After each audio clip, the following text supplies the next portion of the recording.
आज हम लोग इस वीडियो में देखेंगे ललन टॉप सवाल जो आपके एंट्रेंस एग्जाम के लिए बहुत महत्वपूर्ण है, चाहे वो बनारस हिंदू यूनिवर्सिटी हो या फिर इलाहाबाद यूनिवर्सिटी या फिर पटना यूनिवर्सिटी।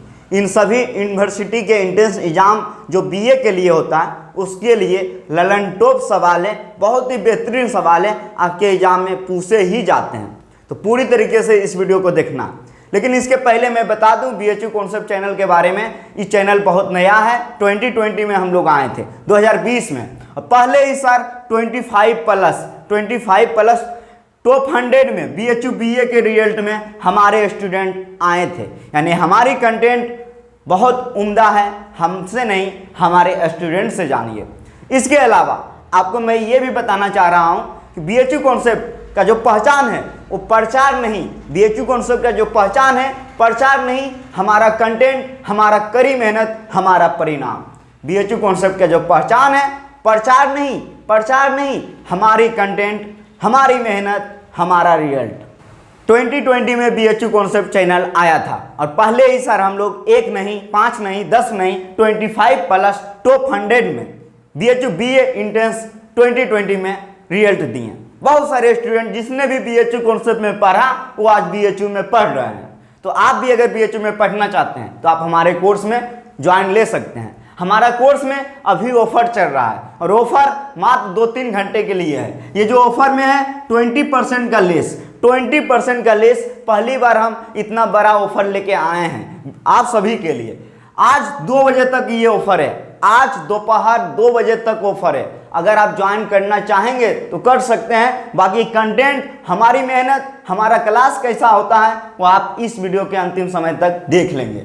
इसके अलावा BHU BA की तैयारी करवाते हैं। जो हिंदी मीडियम वाले स्टूडेंट हैं उन्हीं से आग्रह है कि वही लोग ज़्यादातर हमारे कोर्स में जुड़ें, क्योंकि हिंदी मीडियम के लिए बहुत ज़्यादा परफेक्ट है। अधिक जानकारी के लिए इसमें जो नंबर दिया गया है 739 50 55 199, इस नंबर पर आप कॉल करके अधिक जानकारी प्राप्त कर सकते हैं। इसके अलावा आपसे निवेदन है, प्रतिदिन 2 बजे लाइव क्लास जुड़िए। प्रतिदिन दोपहर 2 बजे लाइव क्लास जुड़ना है प्रतिदिन। कहाँ पे? तो BHU कॉन्सेप्ट के यूट्यूब चैनल पे हम लाइव क्लास लेके आते हैं प्रतिदिन दोपहर 2 बजे। इसके अलावा आप BHU कॉन्सेप्ट के टेलीग्राम चैनल पे भी ज्वाइन ले लीजिए, क्योंकि वहाँ पे हम वीडियो का लिंक भेज देते हैं, PDF भी भेज देते हैं। तो इसीलिए BHU कॉन्सेप्ट का जो टेलीग्राम चैनल है फ्री वाला, जिसमें कि 1.1K सब्सक्राइबर है, उसके अलावा BHU कॉन्सेप्ट के इंस्टाग्राम पेज को भी आप लोग फॉलो कर सकते हैं।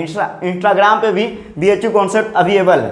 तो इतना आप लोग समझ लिए, आप हमारे कोर्स में जुड़ सकते हैं। अगर आप जुड़ने को तैयार हैं तब हमारी कंटेंट आपको पसंद है और हमारा रिजल्ट आप लोग देख ही चुके हैं। तो BHU कॉन्सेप्ट का जो पहचान है प्रचार नहीं, परिणाम, हमारी कड़ी मेहनत, हमारा कंटेंट। चलिए आज हम लोग देखते हैं पहला सवाल। जैसा कि आप सभी को पता है, number 1 study channel for entrance exam. जो आज पहला सवाल हम लेके आए हैं, पहला सवाल आपके लिए है, आप लोग ध्यान से इसको नोट करते जाइएगा। मौलिक कर्तव्य,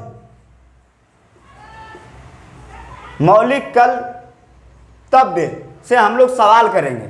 सबसे पहला सवाल है आप सभी से, आप सब लिखते जाइएगा। हम लाइव क्लास लेके आते हैं, लेकिन इस प्रकार के लेक्चर आपके सामने बहुत दिनों के बाद लेके आ रहे हैं, ठीक है। मौलिक कर्तव्य, सबसे पहला सवाल आता है, मौलिक कर्तव्य किस देश के संविधान से लिया गया है? यानी हमारे संविधान में जो मौलिक कर्तव्य का उल्लेख है वो किस देश के संविधान से लिया गया है? तो सबसे पहले यहाँ रूस के संविधान से लिया गया है।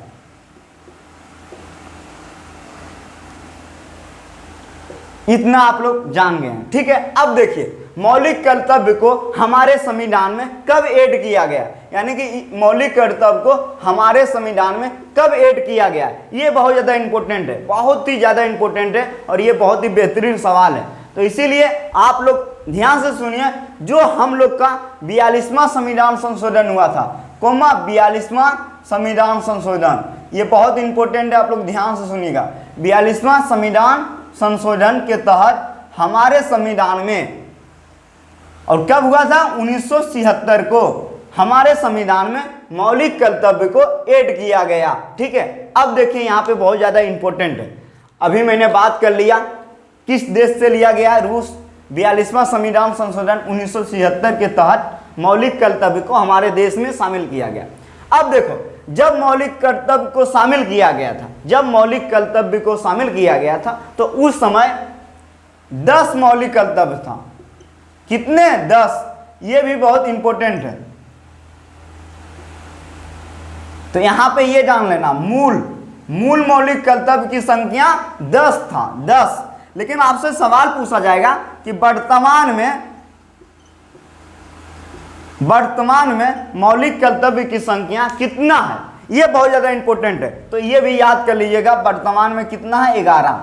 अब देखो हम बता रहे हैं 10 से 11 कब हुआ, तो ये बहुत ज्यादा इंपॉर्टेंट है। 10 से 11 कब हुआ, तो आप लोग ध्यान से सुनना। हमारे देश में संविधान संशोधन जो होता है ये साउथ अफ्रीका के संविधान से लिया गया है, तो ये भी हम लिख देते हैं, ठीक है, साउथ अफ्रीका से लिया गया है। अब देखो हमारे देश में संविधान को संशोधन करने की प्रक्रिया है, उसके अलावा 10 मौलिक कर्तव्य था। 10 से जो 11 मौलिक कर्तव्य हुआ वह किस वर्ष हुआ? सबसे पहले सवाल आता है किस वर्ष? 2002 में हुआ, ठीक है। अब सवाल आता है कौन संविधान संशोधन के तहत हुआ? ये बहुत इंपॉर्टेंट सवाल है। तो सियासना जो संविधान संशोधन हुआ था 2002 में, इसके तहत हमारे संविधान में मौलिक कर्तव्य को एक और मौलिक कर्तव्य को ऐड किया गया। पहले कितना था? 10, अब कितना हो गया? 11। अब कौन सा मौलिक कर्तव्य को ऐड किया गया है? ये बहुत ज़्यादा इंपॉर्टेंट है, बहुत ज़्यादा इंपॉर्टेंट है। एग्जाम में सवाल यही पूछा जाता है। तो देखिए 6 से 14 वर्ष की आयु के जो बच्चे होते हैं उसको अनिवार्य है एजुकेशन देना, यानी वो भी फ्री में। ये 6 to 12 ईयर, तो ये बहुत ज़्यादा इंपॉर्टेंट है। अब देखिए BHU एंट्रेंस हो या पटना यूनिवर्सिटी या इलाहाबाद यूनिवर्सिटी, यही सबसे सवाल आता है। अब एक चीज़ देखना बहुत इंपॉर्टेंट है, बहुत ज़्यादा फैक्ट है, और ये आप लोग नोट कर लेना। सवाल ये आता है कि किस समिति के अनुशंसा पे हमारे देश में मौलिक कर्तव्य को रूस से लिया गया, रूस से ऐड किया गया, ठीक है, किस समिति की अनुशंसा पे? ये बहुत ज़्यादा इंपॉर्टेंट है। ये थोड़ा सा डीप हम लोग चलते हैं, तो आप लोग लिखना स्वर्ण सिंह समिति, एक समिति बनी थी स्वर्ण सिंह समिति की अनुशंसा पे हमारे देश में जो है मौलिक कर्तव्य को ऐड किया गया। तो ये आप लोग समझ गए होंगे कि हम लोग मौलिक कर्तव्य के बारे में जो देखें। अब आपसे सवाल है, बहुत इजी सवाल है, मौलिक कर्तव्य का उल्लेख हमारे संविधान के किस आर्टिकल में है? ये बहुत ज़्यादा इंपॉर्टेंट है, ये बहुत ही ज़्यादा इंपॉर्टेंट है, और ऐसे सवाल पूछा जाता है। तो किस अनुच्छेद में उल्लेख है? आप सब बताइए फटाफट। 51 का, या ए भी बोलते हैं, ठीक है। तो ये बहुत ज़्यादा इंपॉर्टेंट है। हम मौलिक कर्तव्य के बारे में बहुत सारे सवाल देखें, और BHU कॉन्सेप्ट का जो पहचान है इसी प्रकार का पहचान है। हम लोग पूरी तरीके से एक सवाल को पूरी तरीके से पोस्टमार्टम करते हैं, जो कि आपके सामने हमने किया। एग्जाम में सवाल पूछे जाते हैं मौलिक कर्तव्य किस देश के संविधान से लिया गया? रूस। मौलिक कर्तव्य की वर्तमान में कितनी संख्या है? 11। मूल मौलिक कर्तव्य की संख्या कितना था? 10। 10 से 11 कब हुआ? 2002 ईस्वी में सियासना संविधान संशोधन के तहत। इसमें क्या हुआ था? 6 to 14 वर्षों की बच्चों को फ्री में और अनिवार्य है एजुकेशन करना। किस समिति की अनुशंसा पे? स्वर्ण सिंह समिति की अनुशंसा पे। अब देखो ये जो मौलिक कर्तव्य ऐड हुआ था 42वां संविधान संशोधन के तहत 1976 में ऐड हुआ। संविधान संशोधन किस देश से लिया गया है संविधान में संशोधन करने की? तो साउथ अफ्रीका। और मौलिक कर्तव्य का उल्लेख किस आर्टिकल में है? तो आर्टिकल 51 का में। तो इतना देखिए एक सवाल आपके सामने था, पूरी तरीके से हम इसको पोस्टमार्टम कर दिए, और ये ऐसा सवाल है कि हर एंट्रेंस एग्जाम में पूछा जाता है। चलिए अब हम अगले सवाल को देख लेते हैं। अगला जो सवाल है ये सवाल भी BHU एंट्रेंस 2017 में पूछा गया था। भारतीय अंतरिक्ष कार्यक्रम कब शुरू हुआ था? ये बहुत इंपॉर्टेंट सवाल है, 2017 में पूछा गया है। लेकिन आप लोग ध्यान दीजिएगा, जो ऑफर है ऑफर में आप एक बार विश्वास करके एडमिशन ले लीजिए, बस एक बार। पूरी तरीके से मैं वादा करता हूं, मेरा प्रोमिस है कि यहाँ का कंटेंट उम्दा जाएगा, आपका रिजल्ट भी बेहतरीन आएगा। आप जरूर ऑफर में ज्वाइन कर लीजिए। आज 2 ही बजे तक ऑफर है, उसके बाद 1699 पेमेंट करना पड़ेगा, 20% अभी लेस चल रहा है। चलिए ये सवाल है भारतीय अंतरिक्ष कार्यक्रम जो है कब शुरू हुआ? कब शुरू हुआ? ये बहुत इंपॉर्टेंट है, कब शुरू हुआ? तो देखिए ये सवाल 2017 में पूछा गया। इसका जो सही आंसर है 1962 ईस्वी। अब देखिए आप सबको पता है इसरो के बारे में आप सब जानते हैं, इंडियन स्पेस रिसर्च ऑर्गेनाइजेशन। भारतीय अंतरिक्ष अनुसंधान संस्था, ये आप लोग को पता है, इतना आप लोग जानते हैं। अब यहाँ सवाल आता है इसरो का स्थापना कब हुआ? तो इसरो का स्थापना हुआ है 15 अगस्त 1969 को। ठीक है, ये बहुत इंपॉर्टेंट सवाल है। अब देखो, भारतीय अंतरिक्ष कार्यक्रम भी शुरू हो गया, इसरो के बारे में जान लिया। तो अब सवाल आता है ना कि भारतीय अंतरिक्ष यानी कि भारतीय जो स्पेस अनुसंधान है उसका पितामह कौन है? तो आप लोग नोट कर लेना, पितामह कौन है? विक्रम साराभाई। बहुत इंपॉर्टेंट सवाल है, विक्रम साराभाई। अब देखो, एक और मैं सवाल बता रहा हूं, विक्रम साराभाई अनुसंधान संस्था, ये तो ठीक है, पितामह कौन है? विक्रम साराभाई, इतना जान लिए। इसरो के जो पहले अध्यक्ष है ना, वो भी विक्रम साराभाई ही है। इसरो के जो फर्स्ट अध्यक्ष हैं, यहां पे लिख देते हैं फर्स्ट अध्यक्ष कौन है? विक्रम साराभाई। अब एक सवाल आता है, विक्रम साराभाई अंतरिक्ष अनुसंधान संस्था कहाँ स्थित है? बहुत इंपॉर्टेंट सवाल है, आप लोग बताइए। अंतरिक्ष अनुसंधान संस्था कहाँ स्थित है?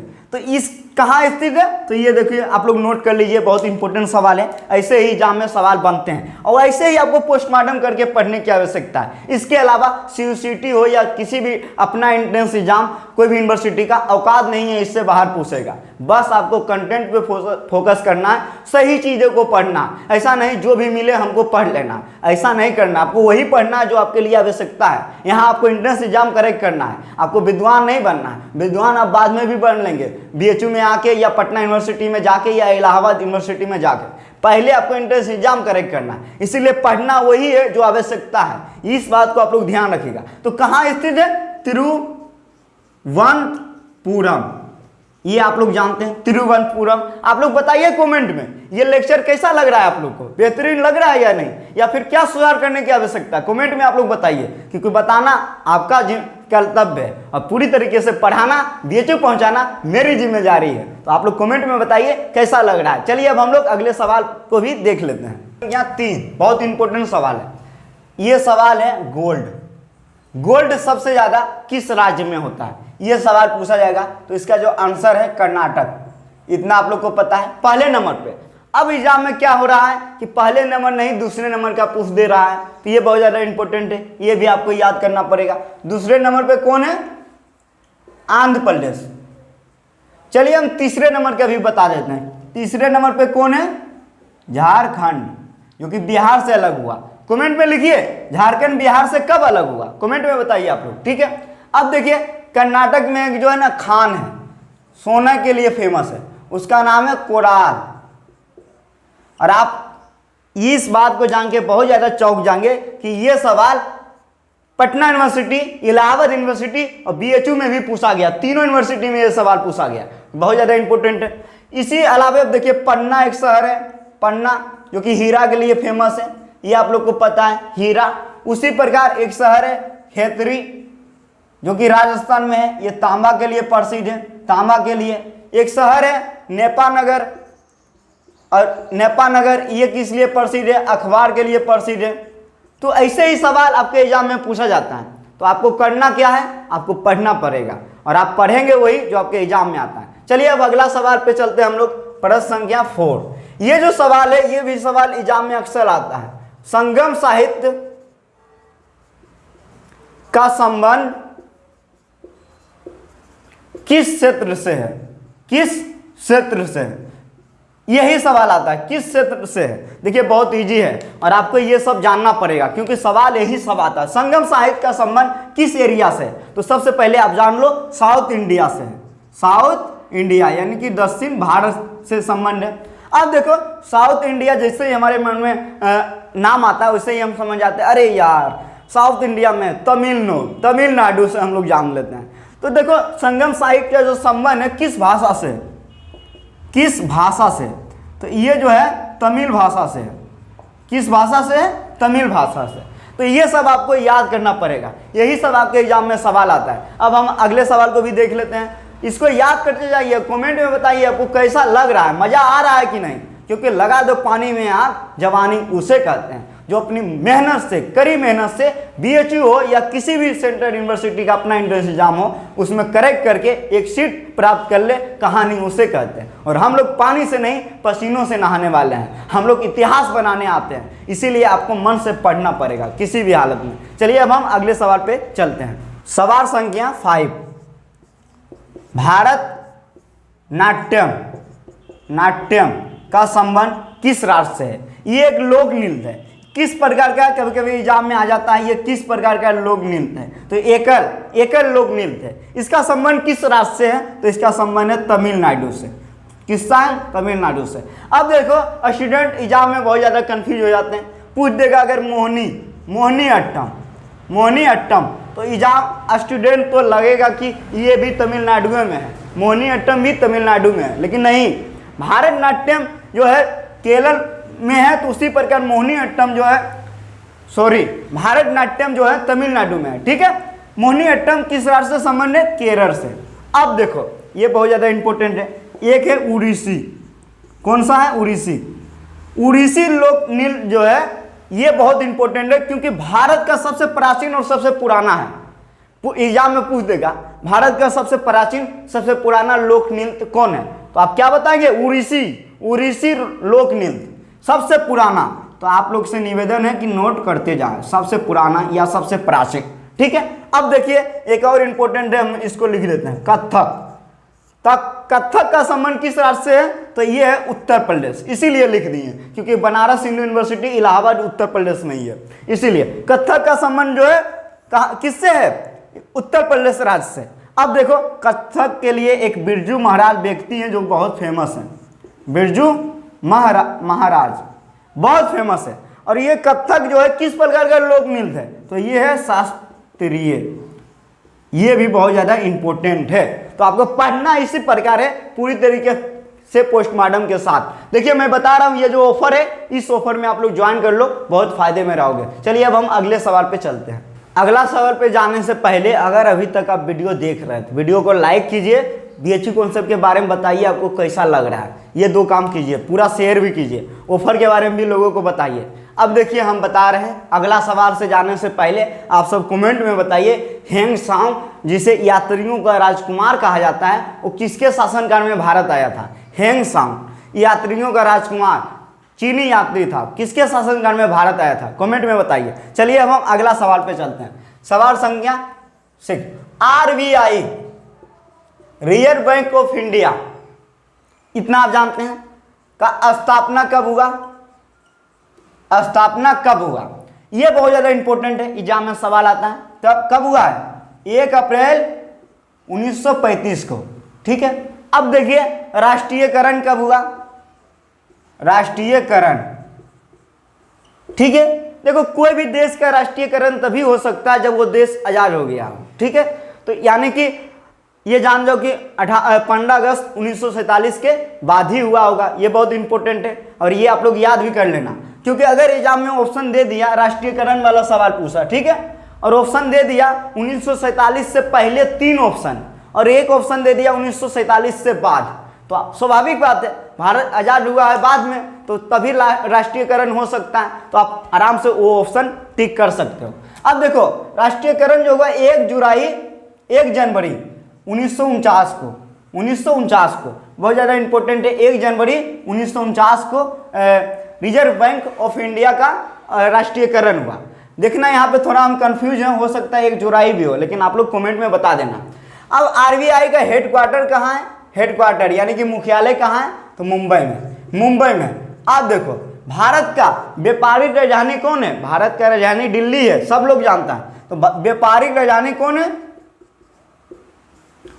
व्यापारिक राजधानी कौन है? तो मुंबई। ये सब आप लोग जानते हैं, सभी लोगों को पता है भारत का व्यापारिक राजधानी कहाँ है? मुंबई। अब देखो बहुत इंपॉर्टेंट सवाल है, ये सब अक्सर एग्जाम में सवाल आता है। भारत का जो वित्तीय वर्ष है कब से कब तक माना जाता है? कब से कब तक वित्तीय वर्ष? तो देखो 1 अप्रैल से 31 मार्च तक, ये बहुत ज़्यादा इंपॉर्टेंट सवाल है। वित्तीय वर्ष जो माना जाता है 1 अप्रैल से 31 मार्च तक हम लोग वित्तीय वर्ष मानते हैं। अब देखो ये बहुत ज़्यादा इंपॉर्टेंट सवाल है, अक्सर एग्जाम में सवाल आता है। कि 14 बैंकों का राष्ट्रीयकरण कब हुआ था। देखो यहाँ पे ध्यान देना, 14 बैंकों का राष्ट्रीयकरण कब हुआ था, कब हुआ था, तो ये हुआ था 1969 में। कब हुआ था? 1969 में। इंदिरा गांधी के सरकार वहाँ पे था, 14 बैंकों का राष्ट्रीयकरण हुआ। फिर से जो है 6 बैंकों का राष्ट्रीयकरण हुआ, फिर से जो है 6 बैंकों का राष्ट्रीयकरण हुआ। कब? 1980 में, 1980 में। तो इतना याद रखना, पूछा जाएगा 14 बैंकों का राष्ट्रीयकरण कब हुआ? 1969 में। उस समय किसका शासन था? इंदिरा गांधी का। फिर से 6 बैंकों का राष्ट्रीयकरण हुआ, फिर से 6 बैंकों का 1980 में। तो ये भी पूछेगा पुनः 6 बैंकों का राष्ट्रीयकरण कब हुआ?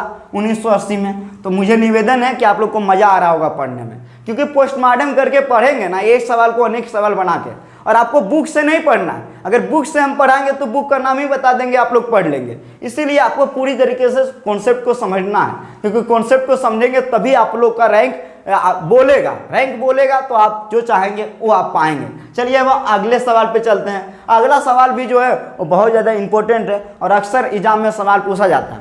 क्या सवाल है? एक सवाल है मरासमस और एक है क्वाड्रिसोकोयोर। ये जो बीमारी है, ठीक है, मरासमस और क्वाड्रिसोकोयोर, ये दोनों बीमारी किसके कमी से होता है? आप सब विटामिन से जानते हैं, विटामिन ए की कमी से रतौंधी होता है, बी से बेरी होता है, सी के अस्करवी होता है, डी से रिकेटक होता है। तो उसी प्रकार मरासमस जो है और क्वाड्रिसोकोयोर जो है किसके कमी से होता है? तो ये बहुत ज़्यादा इंपॉर्टेंट है, प्रोटीन की कमी से होता है। अब देखो यहाँ सवाल आया प्रोटीन शब्द का सबसे पहले प्रयोग किसने किया था? प्रोटीन शब्द का सबसे पहले प्रयोग किस वैज्ञानिक ने किया था? तो देखो याद कर लेना, जे बर्जेलियस। ये सब नोट करते जाना, बहुत इंपॉर्टेंट सवाल है, अक्सर यही सब सवाल एग्जाम में आता है, ललन टॉप सवाल है। अब देखो ये सवाल आता है कि प्रोटीन के निर्माण के लिए कितने एमिनो अम्ल की आवश्यकता होती है? तो 20 एमिनो अम्ल। देखो मैं बता रहा हूं, ऐसे ही सवाल आपके एग्जाम में आता है।